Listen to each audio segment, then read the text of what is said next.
हम उसके चुने हुए बेटा बेटी हैं, क्योंकि अगर हम दास होते तो हम दास की बात करते, पर हम लोग कौन है? उसके खून खरीदे बेटा बेटी हैं। हम सर्वेंट नहीं हो सकते, हम दास नहीं हो सकते, हम किसी के अधिकार में कार्य नहीं कर सकते, क्योंकि परमेश्वर ने वचन में लिखा है कि हम राज्य राज्य और देश देश पर होने के लिए, हमें अधिकारी होने के लिए चुना है। हम राजदूत हैं, हम उसके पुत्र एवं पुत्री हैं। हम जब उसकी आराधना करते हैं, जब हम उसकी उपासना करते हैं, तब परमेश्वर हमारी इस आराधना और उस उपासना को सुनता है, उसे ग्रहण करता है, हमारे जीवन को देखता है, और हमारे जो हमने कितने गुनाह क्यों ना किए हो, जैसे लोग कहते हैं कि तुम्हारे अंदर ये श्राप है, तुम्हारे जीवन में वो श्राप है, जब हम हमारे जीवन में वैसा कोई श्राप नहीं, क्योंकि मसीह यीशु ने हमारे श्रापों के लिए अपने क्रूस पर बलिदान हो गया। एक बार वो बलिदान हो चुका है। हमारे जीवन में कोई पाप नहीं है, कोई श्राप नहीं है। वो सारे बंधनों को मसीह यीशु के लहू से हमने तोड़ चुके हैं, क्योंकि उसने हमारे सारे अपराधों को, सारे पापों को, सारे श्रापों को अपने क्रूस पर ले लिया है। पर अब जो समय हमारे साथ है, वो हमारे साथ अनुग्रह का समय है, मसीह यीशु के अनुग्रह का समय।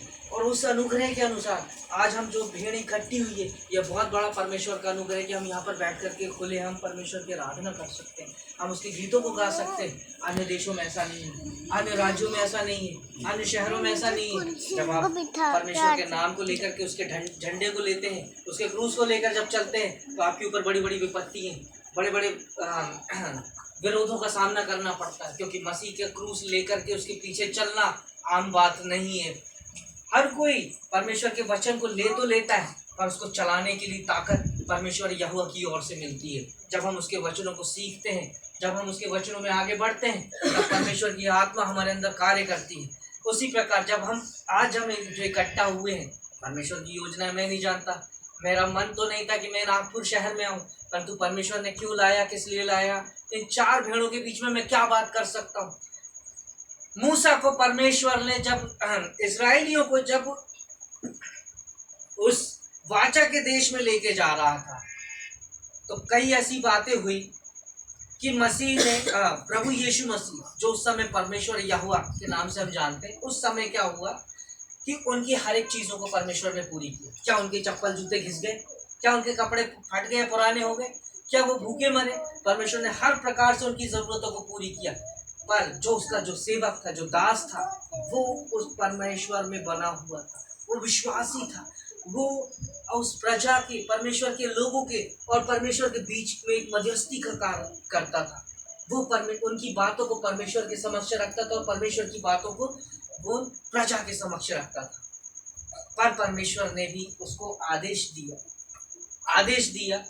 जब वो प्यासे थे, उसकी प्रजा प्यासी थी, तब उसने क्या किया? आदेश दिया। परमेश्वर ने किसको आदेश दिया? मूसा को आदेश दिया कि तू इस चट्टान से तू बातें कर। क्या कर? बातें कर। और एक बार नहीं, कितनी बार? 3 बार तू बातें कर, 3 बार उससे बोल, तुम्हारे लिए सोता फूट पड़ेगा। पर ये आज हम देखते हैं कि प्रजा फूट पड़ती है, एक दूसरे में रगड़े झगड़े होते हैं। उससे क्या होता है? जो याजक होता है, जो सेवक होता है, जो उसके लोग होते हैं, जो उसके बीच में मध्यस्थी करते हैं, वो क्या हो जाते?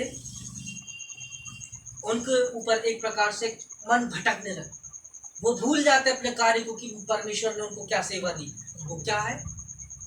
प्रजा की ओर झुकने लगते हैं, तो प्रजा की बातों में आने लगते हैं। प्रजा उनको नए नए लुभावनी चीजें करती, उसमें खो जाते हैं और परमेश्वर को भूल जाते हैं। जहां वो 3 बार तुम्हें वो 3 वचन बोलने चाहिए, वहां तुम लठ मारते हो। इस वचन को हम लेकर के, हम परमेश्वर के वचन, ये जीवित कलाम है, इसको परमेश्वर की आत्मा के द्वारा रचा गया है, सजा गया है। यह परमेश्वर के मुख से निकला वो कलाम है जिसे हम पढ़ते हैं। इसका क्या करते हैं? हम जूता बना के हम एक दूसरे को मारते हैं, और वही चीज आज हो रही है मेरे प्रियो, है ना। तो आज हम एक प्रकार से देखा जाए तो मैं इसीलिए आया, मैं बोला परमेश्वर इस सूखी चट्टान से मैं क्या बातें करूं। ना मेरा जीवन वैसा है कि मैं इन सूखी चट्टानों से बात करूं, और सूखी चट्टान को ही परमेश्वर ने चुना, उस पत्थर की चट्टान को ही परमेश्वर ने चुना कि तू उससे 3 बार बातें कर। रपीदीन में जाकर के उस चट्टान पर तू 3 बार डंडे मार, तो वहां तेरे लिए जल का सोता, तेरे लोगों के लिए जल का सोता फूट पड़ेगा। और इस चट्टान से क्या है? 3 बार ये बात कर, 3 बार तू इनसे बात कर, तेरी चट्टान पे से वो पानी का सोता निकलेगा।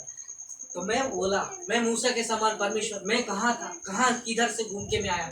हालांकि इस शहर में मैं रहा हूँ, मेरा बचपना गुजरा है, यहाँ सारी चीजें मेरे साथ हुई, अच्छा बुरा सब चीज मैंने यहाँ पे मेरा बचपना कटा है। मैंने यहाँ काम धंधे भी किया, मैंने पढ़ाई भी किया, मैंने यहाँ पे परमेश्वर की मसीहत में, परमेश्वर के वचनों में बड़ा फूला, सब सारी चीजें। पर इस देश से परमेश्वर ने मुझे क्यों नहीं दिया? परमेश्वर क्या नहीं चाहता मेरे जीवन से, मैं नहीं जानता।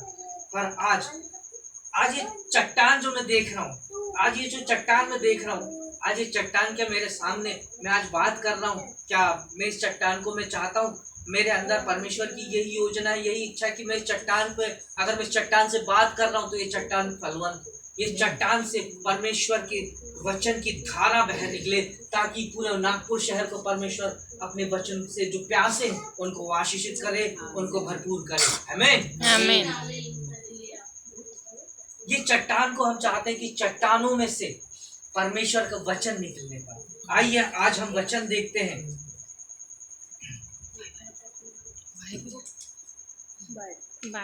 आइए हम वचन देखते हैं, पहला तीमुथियुस उसका 6वां अध्याय।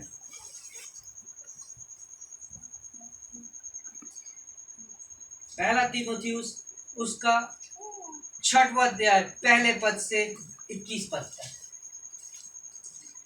1 Timothy chapter 6 verse 1 to 21। पहला तीमुथियुस 6वां अध्याय उसका पहले पद से 21वें पद तक। पेज नंबर है 292 200। हाँ, पहला तीमुथियुस 6 अध्याय पहले पद से 21वें पद तक। Praise the Lord. जितने दास जुए के नीचे हैं वे अपने अपने स्वामी को बड़े आदर के योग्य जाने, ताकि परमेश्वर ने नाम और उपदेश की निंदा न हो। Praise the Lord. जितने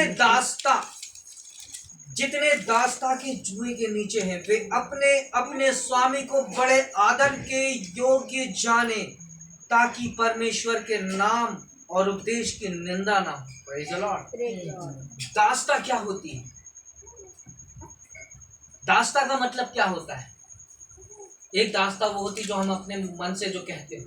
एक दास्ता वो होती है जिसके अधिकार में होकर हम कार्य करते हैं, जिसे हम दासत्व कहते हैं। और जो हमारा स्वामी है, हमारा स्वामी कौन हो सकता है? हमारा स्वामी दास्ता है। दास्ता नहीं, दास्ता है। इसमें दास्ता लिखा है।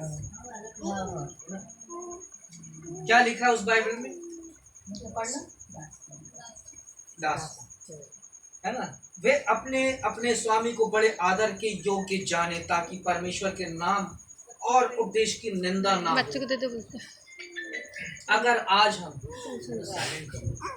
अगर हम परमेश्वर के वचन को जो सुनाते हैं और जिनके अंदर में हम कार्य करते हैं, चाहे वो हम किसी के अंडर में कार्य करें, वो कोई भी जाति का रहे, कोई भी समाज का रहे, उसकी पृष्ठभूमि कुछ भी हो, उसका बैकग्राउंड कुछ भी हो, है ना, तो हम क्या करते हैं? हमें उसको सुनना है। वो हमें कार्य क्या बोल रहे हैं, हमें ईमानदारी से उस कार्य को करना है। चाहे आपके पास्टर हो या फिर आपके जिनके अंडर में आप कार्य कर रहे हो, क्योंकि वचन में लिखा है कि तू अपने देश के अधिकारियों के अधिकार में होकर कार्य कर। जैसा वो बोले उसको उस कार्य को तू बड़ी ईमानदारी के साथ करना। तो चाहे वो पास्टर हो, चाहे आपका मालिक हो, आप चाहे वो आपकी सरकार हो, आपकी गवर्नमेंट हो, आप जिस अधिकारी के अंडर में काम करते हो, आप ईमानदारी से वहां पे कार्य करना है। क्यों? क्योंकि ऐसा करना हमें किसने सिखाया? मसीह यीशु ने सिखाया। Praise the Lord. मसीह यीशु ने हमें सिखाया। उसने कभी किसी का निरादर नहीं किया। उसने किसी के लिए ऐसा माना नहीं कि मैं तेरे लिए नहीं करूंगा, मैं तेरे लिए प्रार्थना नहीं करूंगा, मैं तेरे लिए कार्य नहीं करूंगा, परंतु उसने खुद अपने आप को हमारे लिए गवाह बनाया। उसने हमारे लिए अपने आप को दास होने के लिए कि देखो मैं गुरु होकर भी चेलों के पांव धोया, मैं पवित्र होकर भी पापी के साथ बैठकर भोजन किया। उसने अपने पिता के साथ अपने कार्यों को भी किया और वो बड़ाई का कार्य भी किया। उसने लोगों को शिफाएं दी, लोगों को खिलाया पिलाया, हर चीज से तृप्त किया।